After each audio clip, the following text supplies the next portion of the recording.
Welcome to the Leader's Edge, where we celebrate leadership and shine a light on the visionary leaders shaping the future. Hi, I'm your host, HR Huntsman. I'm the founder of Leader's Edge, creator of the Leader's Edge Performance Engine and Leader's Edge University. And I'm thrilled to bring you stories from leaders who are making a difference around the world. In each episode, we champion the innovative strategies, courageous decisions, and inspiring journeys of those who lead with purpose and passion. So, whether you're looking to refine your leadership skills or you simply want to be inspired, my friend, you are in the right place. In this episode, I can't wait for you to meet my friend, Jacki Wolfe. Jacki is a seasoned entrepreneur with a passion for small business, leadership, and finding humanity in the workplace. She's the founder of Michaels and Associates, a CPA firm specializing in CFO consulting and accounting services. And 5 years ago, she expanded into manufacturing by acquiring and operating Andrews Fixture Company. Out of the blue, Jacki focuses on developing high-performing teams that drive growth. She uses her gift of connecting with people to support them in decision-making and business success. Jacki believes that leading high-performing teams and running successful businesses can go hand in hand with maintaining a healthy work-life balance. She is committed to building workplaces that build people, and she fosters growth, authenticity, and lasting impact in every professional relationship. Get ready to be inspired by my friend, Jacki Wolfe. Jacki, thank you so much for joining me on the show. I really appreciate you taking your time to be with us. Yes, I'm so happy to be here. I always love our conversations. Absolutely. So I just want to jump right into it. I want to take you back to a time where you and I are meeting and you sit down across the desk from me and you plop down this big stack of paper and you say, H, I bought a cabinet shop. What the Yes, heck?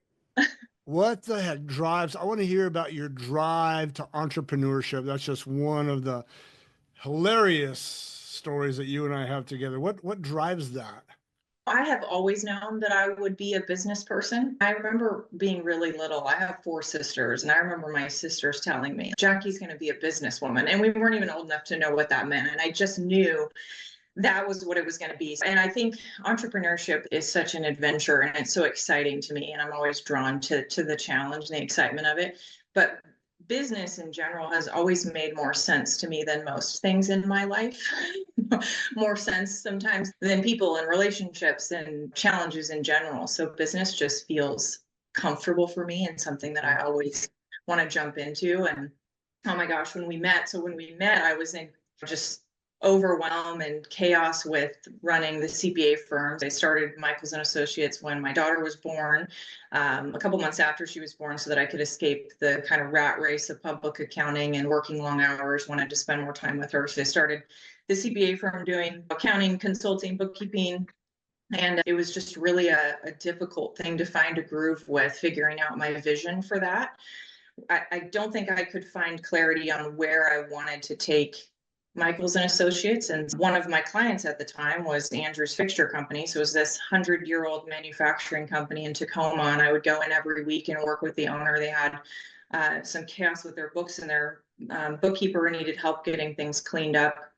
And he asked me if I would buy it. And I was like, absolutely not. I know nothing about this. That doesn't make sense to me. We don't have anything in writing. And so over lots of months developed this plan. And I think that when I was in that tangible space in the warehouse, seeing the machinery, seeing the team, it solidified the vision and the dream for what I've always been trying to build through entrepreneurship, which is like the ultimate place to work, Yeah. where everything is good. Cumulatively taking all of my bad experiences in my career working for, whether it's corporate America or a small company or what it is, all those bad experiences, and not having that exist in the space. So I think just physically seeing it was like, oh, I can see what I want to do with this place. So I was like, all right, I'll buy it. and didn't tell you anything about it until I had it all in writing. Right? And I slid this purchase and sale agreement across the table, and you're like in total disbelief that this is what we're doing. So I think it was the excitement, the opportunity, but something about being in a physical space really solidified vision. There's so much that I want to unpack here. Let's go back a little bit. You said you've always known you wanted to be in business.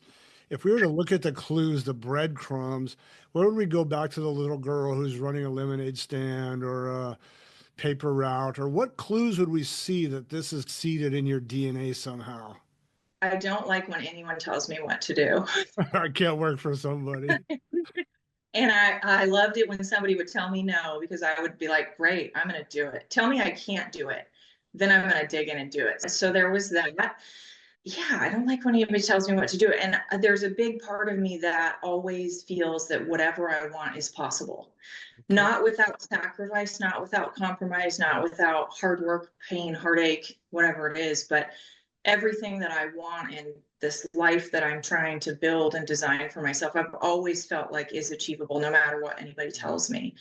So it's difficult to be an employee when that's how you feel. So Let's talk about that first leap, because after you make that first leap, other leaps become easier. The first leap being for you leaving corporate accounting, leaving a corporate W-2 position, opening Michael's CPA, your first entrepreneurship. Tell me about the courage to do that. What did that feel like? Did it feel like you're jumping off a cliff, or did it feel like this is just a natural extension of who I know I am? both, Both I things think, are true. Yeah. I love this leap. One of my favorite things is when people call me and they're like, I need some accounting help or some guidance. I'm going to start this business. And there's so much fear and courage, and there's all these things wrapped up in it. So I love this. I think that I knew I would always make that leap. So it didn't feel so much courageous, as I had spent 10 years, 12 years leading up to that point preparing and being undeniably the best at whatever I was going to do for this business. So became a CPA and was wandering through this career path, and then realized there's an opportunity where I could do this in a way that I would make more money for my family. I would be home with my family more often, and there would be no ceiling. I could work on whatever I want to work on every day, design the life that I want to live. So it was like I spent these years just preparing. And there's that saying about luck is opportunity and preparation, those two meet. So if you spend all the time preparing to be undeniably the best, excellent at this, and then the time comes up where the opportunity is there and you're like, okay, this is it. And it was so clear when I had my daughter and tried to go back to work that it just was, there was a misalignment in me. I could feel it, right? As a human being, this is not it for me. And so that was the opportunity and the aha moment of oh, I've been preparing for this. Now I'm ready. I think the difficult, scary part was I had a 16-week-old baby in my arms and a mortgage, not a whole lot of savings coming off of 12 weeks of unpaid maternity leave. It was very scary. So I still remember I wrote this note on an 8x11 piece of paper and put it on my fridge. And it was like every week I had 3 network meetings. I had 1 contract I would need to get signed, and I would have 3 new attempts to network and contact with people. And I did that for a month, and I've not had to do it again. And it was just, I was able to do it. But the financial piece was the most terrifying. There's no security. Yeah, right. So you had your first big leap. So your first big leap was in your skill set, which was accounting. Your Mhm. second big leap with Andrews is in a cabinet shop where you know nothing about manufacturing or woodworking. So that's an entrepreneurial leap, which you knew how to make, but you had no clue how to run a cabinet shop. So tell us about that leap to buy and then learn to run Andrews. Yeah, this brings up something you and I talk a lot about as far as you plant seed. The seeds that are blooming now are seeds that we've sown so long ago. And Yeah. Andrews popped up, and I had developed this network of people and small business in all different industries and contacts. And when I started asking and name dropping essentially to the people at Andrews, like, oh, I know that person, I know this person. So I was starting to build this resource network of people that knew about the industry, about the machines, about sales, what we were doing. And through starting the firm, it was never just bookkeeping. I was always involved in people's process development because they would be doing something just so inefficient. And so I was ended up doing all this business process redevelopment, right? Streamlining things, changing things around, making it better. And so I learned so much just about business in general. And again, business just makes sense to me. It's a series of all of these processes that feed things through and create jobs, and simply put. But so Andrews I felt like I could do it. I was a small piece of a pie. And I thought, I have the dream and the vision, and if I can fill in the gaps, what's my value, right? What do I bring to the table? And if I can fill in the gaps around me, then this is the opportunity to really build the workplace that I'm dreaming about having for people. How long did it take you to earn respect, credibility as a female in a male dominated industry, not knowing anything about Andrews or cabinetry, or how did you win over the team, build trust and build respect? That was an interesting journey. They really respected the man that I bought it from. And so there was some just by osmosis and by him saying they trusted his decision. So if he was choosing me, there was a reason why, even if they couldn't see it, which is great leadership, right? Yeah. They believed in it and that decision. What was the hardest part to deal with was the fear. So I started focusing more on what is driving the behavior that may be resulting in, dislike toward me or attitude toward me or lack of acceptance of me. And it was always fear. I mean, that's terrifying. They know that they're at huge risk of me coming in and cleaning house, and just a series of building trust. It is a male dominated industry. I like to think that I primarily focus on excellence, undeniably being the best human, the best boss, the best skill wise at everything that I can, and finding the best and seeking the best, connecting with the best. So it felt like somewhat of a rebuilding the culture. And then whenever you're rebuilding a culture where there's a new vision, you lose people. So there's people that trickle in and out. And I don't know that there were many instances where I felt that I wasn't taken seriously or I was at a disadvantage. I think the biggest shock for people was she knows nothing about cabinet. And that was something I did have somebody ask me at one point, like, nothing about cabinetry. How can you possibly expect to be successful? Right. And it was like, I can build a team. I can build an incredible team around people that do know cabinets. There shouldn't be necessarily a reason why I need to be the expert at cabinets. Yeah. That's so good. I wrote down some notes for my recap. Pursuing excellence, being undeniably the best. And that piece right there is gold about, I don't need to know anything about cabinets. I need to know how to build a team of exceptional cabinet makers and so building the team is the goal, not building the cabinets. Yes, exactly. I think, especially in the last few years, I've spent so much time just figuring out who I am and what my value is, but also what my gift is, what my primary gift is. What do I bring that actually ends up producing momentum, money, whatever it is, that special sauce that everybody has. Yeah. And I take that and I see that as 10% of the Andrews pie chart. And then I have the rest of my teammates and I pick them based on their individual gift to fill in that pie chart until it's full, because I quickly realized if I am trying to do it all, I'm not doing it well. I don't have any family time. I'm the typical stressed out entrepreneur running all over. But it's also humbling to admit that I'm 10%, I'm one small slice of this pie. But what happens when you select a team, you curate this team of people and they're all doing what they were really born to do, natural innate gifts. When you can help them see that and pull it out of them and foster an environment where that becomes really powerful. You imagine a team where everyone's doing just that thing that they were born to do. It's exponential success, exponential momentum. And it's easy because I like this because it comes natural to me. I feel good. I feel fulfilled. I feel powerful. I want to talk. That's one of the things I wanted to talk about the most with you that I want to share with the listeners of this is I know you want to build something pretty special because I know you pretty well. You want to build something pretty special. For you, it's not about building cabinets. I know that to be the case. So talk about that, unpack that more, the kind of place you want to build, the kind of culture you want to build. Like for you, I know that's the deal. Talk to us more about that. Yeah, I have this belief that I've held so close and so private for so long that business can be both so human and we can care so deeply about people, but we can also hold people accountable and have firm boundaries that results in profitability. It has to. One can't exist without the other. I can't take care of people and create a place for them to work and get paid and have a good living wage if my business isn't profitable. And it's hard to draw a line between the two sometimes. How does doing this end up equating to profitability? And that's the piece of feedback and telling people how, holding people accountable even when it's hard, even when they have a life crisis, they've still got to show up and perform.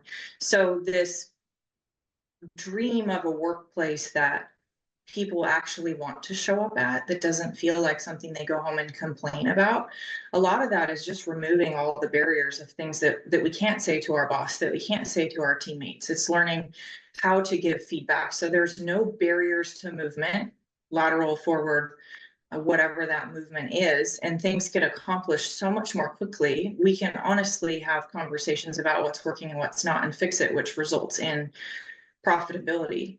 So that's my dream, is this blend of two things can be true.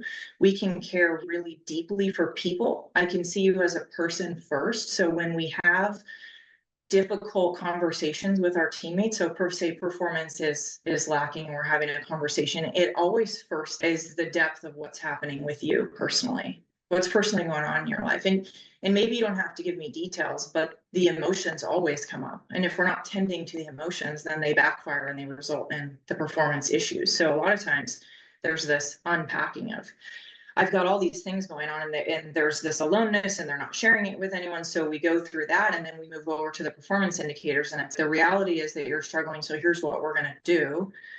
What does it look like for us to make sure that we're still meeting those performance indicators? Because no matter what, our goal is to protect the team. So if someone's struggling, it impacts the team, drags the team down. So there's this really careful balance of tending to the humanity, but holding a hard line with, it's affecting the team and I need you to get it together.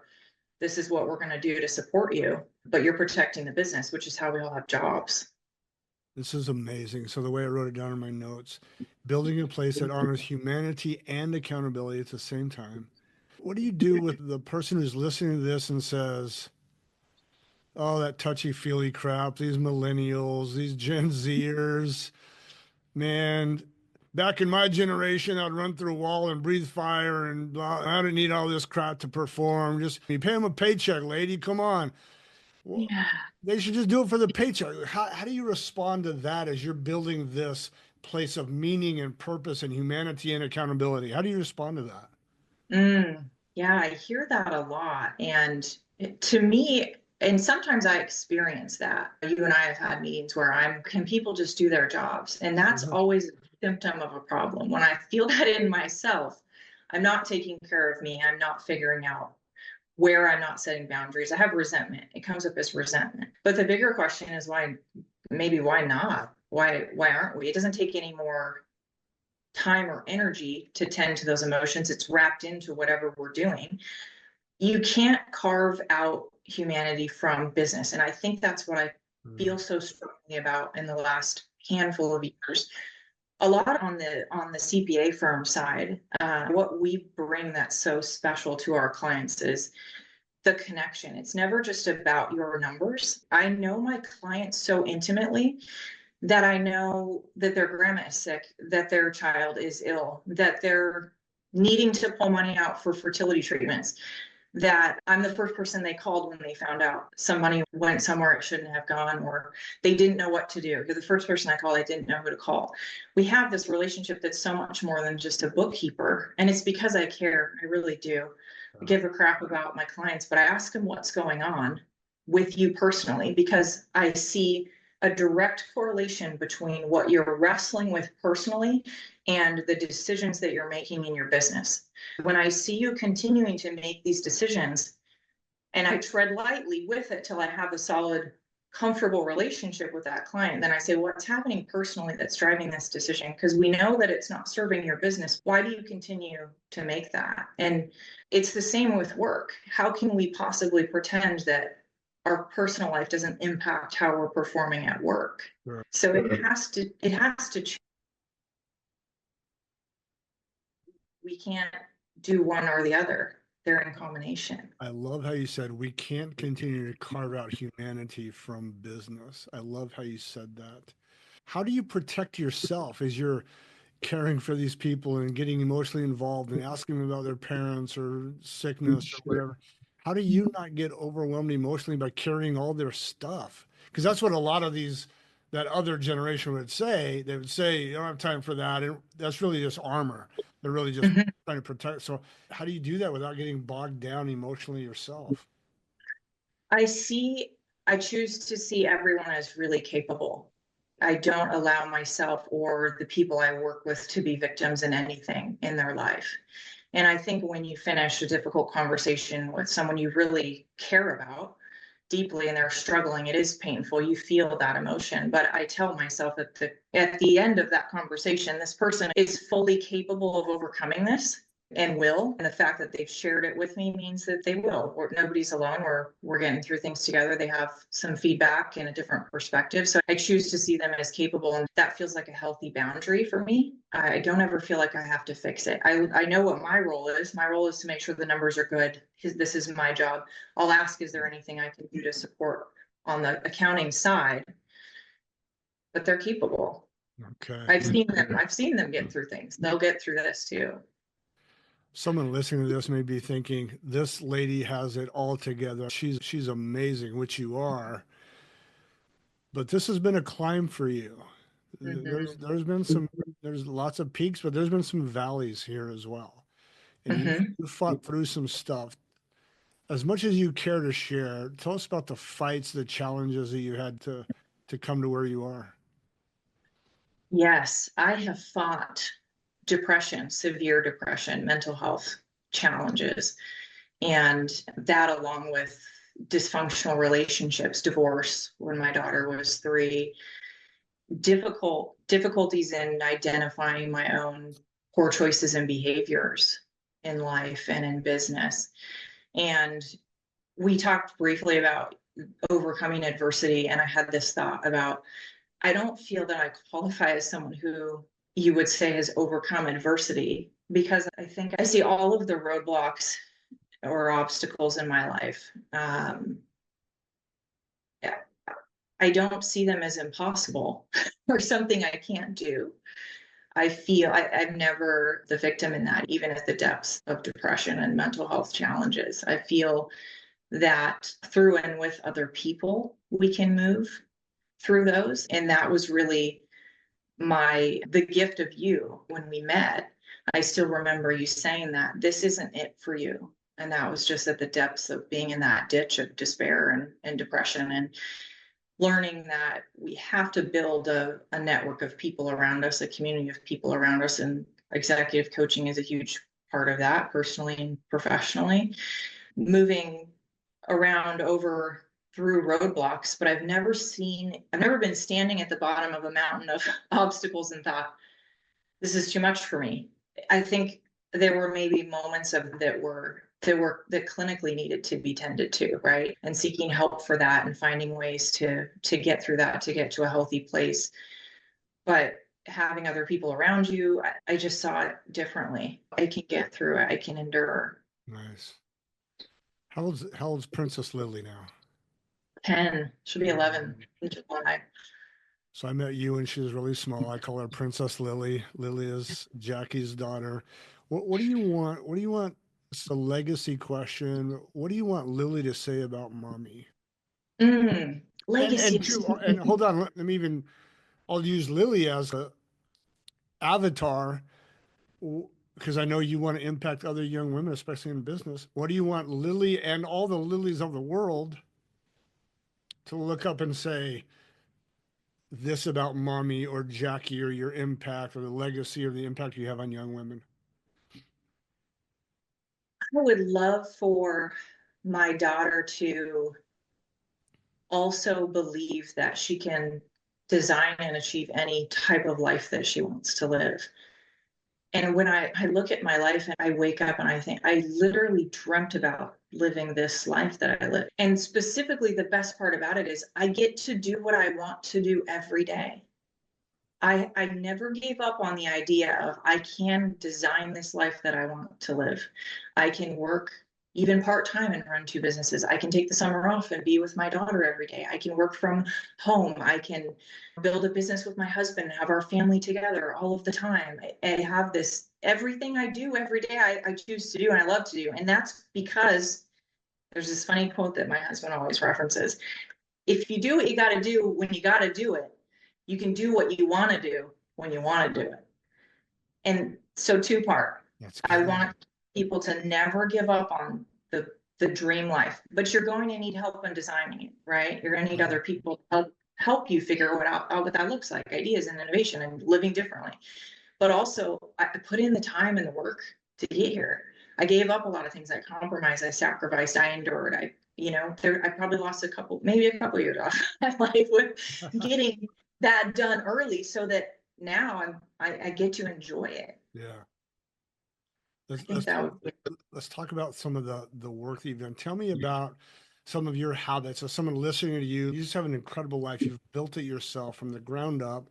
What are some of the keys to sustained excellence? What are some of the habits that you say, here are some of the things that I've done day in and day out, rain or shine. I've gotten up, I put in the work, I put in the grind to build the life that I want. What are some of those sustained habit practices that you've built in?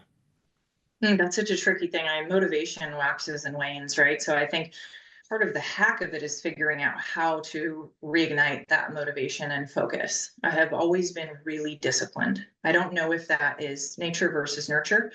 Discipline is it. A small, same routine every morning really does it for me. Having one thing that's consistent in every day helps Yeah, prevent the chaos. yeah, Um, but being the best at everything, constantly figuring out where that marker is, that's a tough question. It changes. It's always about, I'm different now than I was 10 years ago. What motivates me now? So perhaps that's the answer, is being really so in touch and self-aware that what motivates you and how to get back on track, how to find discipline again, how to stay consistent. Now I know I've hired a team around me that also will call me out on that. You might be falling off here. Do you need some time to recalibrate? And I'm like, oh, you're right, I do. yeah. I know that exercise is a big part of this for you. Talk to us a little bit about exercise, and it's going to tie into some of the amazing, crazy things that you're doing. Exercise, I have said many times to many people that it saved my life over and over again. Right. Exercise is when you start your day or finish your day, whenever you do it in your day, it's generally the hardest part of your day. And there's something to be said for doing something so hard that builds not just physical resilience, but mental resilience. And I noticed it gave me an extra edge. If I did that, then I can have this difficult conversation. It feels the same emotionally as it does physically. So I think that training became really important. I noticed a significant improvement in my courage and approach to difficult conversations with people or whatever I had to do with work when I was training really hard. So I do a blend of CrossFit and weightlifting. My husband and I met at our gym back home and got married. So it's special to me that we met doing that and we do it together. I love hard, challenging CrossFit workouts because it's just messy and gritty and difficult, right? It's just suffering together. We have a group of friends right now that have this Suffer Sunday thing going on where we all get together and suffer. And the premise is that suffering makes us better. And it really just gives you perspective on everything else. So the other thing that's so great about this life that we've built is I have time to train for things. My husband convinced me to train for the tactical games, so I'm training for that in May, and my husband is teaching me to shoot. So I just started shooting in January, and he's a professional. He's been wonderful to work with. We actually work really well together, but most husband and wife will tell you they cannot train together. They cannot learn from their husband or wife shooting. It's funny that you hear about that often. So my husband and I were diving into like, well, why is it that it's working? And we just have a real close awareness around the vulnerability of learning something new. It's been a while since I've tried something new. CrossFit was a number of years ago, and that was vulnerable and intimidating. And shooting has been so vulnerable and so intimidating because I knew nothing about it. So the sensitivity of it when we're learning something new, and that translates to everything in life, parenting, coaching, leadership, building a business, the vulnerability of it is we just have to be so sensitive to it. And my husband is really gifted at that. When we feel stupid, we're so vulnerable. And if someone makes you feel stupid, in that moment, the likelihood of you quitting and never coming back is real high. Right. And so the awareness of that. One, my awareness of, I feel stupid and I want to say something mean to you because and the awareness for him of, I'm not going to make a correction just yet because I can tell that she's really struggling through this, or she feels very stupid, or I'm going to get ahead of that vulnerability and I'm going to tell her, when we step in, we're going to do this, we're going to do that. This is the safety brief. He's going to get ahead of it. So I don't even have that moment of feeling vulnerable or Yeah. insecure. Yeah, it's pretty incredible to think about that. I like how you're linking the hard things to the hard things. So the hard thing in CrossFit or workout, I just listened to. So Ryan Hawk is my favorite podcast host, the learning leader. He just had a guest on that talked about this very thing, that he talked about the effort paradox. And the effort paradox is the hard things tend to teach us the most. It's not the easy things. It's not the super sunny, wonderful vacations you remember the most. It's the hard things that are our greatest teachers. The effort paradox, and what you're saying is, man, if I can get up in the morning and do whatever CrossFit craziness, I can later have that hard conversation with an employee who is subpar because I know how to do hard things. Just because I know how to do hard things, that can cross many different parts of my life. I can parent better, I can coach better, I can train better, I can learn better. The other thing I wrote down, so I'm picking up some of your keys to your own excellence. So you talked about don't avoid the hard thing, do the hard thing, do the hard thing. Then you have figure out your Mhm. gift, sit in your sweet spot. You talk about surrounding yourself with excellent people. You talked about learning something new all the time, so being a lifelong learner. So you're giving us some clues about your own sustained excellence. Be a lifelong learner, surround yourself with great people, do the hard thing, because if you can do it in one area, you can do hard things everywhere. Keep learning, surround yourself with great people.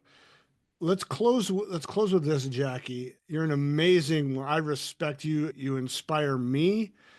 I respect you greatly. What advice would you give to, let's say, a young lady's just coming out of uh, college or trade school, or she wants to quit the corporate world and she's 22 or 25 and she wants to begin her journey, or it doesn't have to be a young lady. I know that you're focused. What advice would you give to that young person now that you're a decade down the road? Here's the advice I'd give to you as you start your entrepreneurial career. What would you say? Know yourself so well, constantly through your whole life. That's an ongoing battle. I spend as much time understanding who I am and how I'm wired and how I operate, just as much time doing that as I do tending to my relationships, marriage, businesses, and never giving up on what feels right to you, what you want. When you are doing a job that just is okay, that's not it for you. Don't give up on that dream. Don't listen to anybody else. Don't let anybody tell you no. Don't let anybody Don't let tell you. anybody tell you what to do. No You one know in your gut, right? That's it. I know what feels right to me in my gut, and I have to follow that, but I have to know myself first. Jacki, thank you so much for sharing your wisdom, your brilliance, your story, your hardship, your climb. Listen, if you're listening to this and you need an exceptional accounting firm, reach out to Jacki, reach out to me. I'll connect you. If you're in the Tacoma area and you want a great job and an amazing place to work at Andrew's Fixtures, same thing, man. She's building something amazing. Jacki, thank you for your time. You're a wonderful woman. I'm honored to know you. Thank you for inspiring me and all of my listeners. Thank you. Likewise, thanks for having me. That's it for today's show. Thank you for joining us on The Leader's Edge. I truly hope today's conversation inspired you to lead with even greater purpose and passion. Here are my three big takeaways from my conversation with my friend Jacki. Number one, do the hard thing. She talked about her CrossFit experience and how she knows she needs to do hard things physically in the CrossFit competitions because it helps her do the hard things in business. So you should be volunteering for some hard things in one area of your life so you can do hard things in every area of your life. Number two, build a place that honors both humanity and accountability. Jacki shared, and I agree that those are not mutually exclusive. You can have a place that honors humanity while maintaining high standards of performance. The common thread that we see in high performing leaders is that they're able to honor humanity, and recognize that people are important and valuable while still maintaining high standards of excellence. And that leads to number 3. I loved when Jacki said, be undeniable the best. Be undeniably the best. She pursued that in accounting. She wants to be that as the owner of Andrews. She pursues that in her CrossFit competitions and now in her tactical shooting and everything she does. She wants to be undeniably the best. So pursue excellence in everything you choose to do so that you cannot help but to draw attention to yourself and your craft. Don't blend in with the crowd. Stand out by being exceptional. All right, listen, if you enjoyed this episode, don't forget to subscribe, rate, and review. I'd love a 5-star review on your favorite podcast platform. Leave a great comment for us. Your feedback helps us reach more leaders just like you. That's the whole point of this podcast, is to reach leaders, to champion leadership, and to make an impact on the world, because I believe that leaders change the world.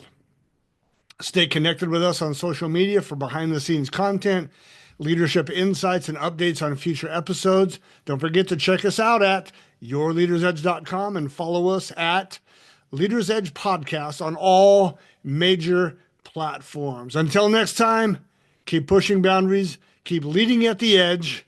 I'm HR Huntsman. We'll see you soon.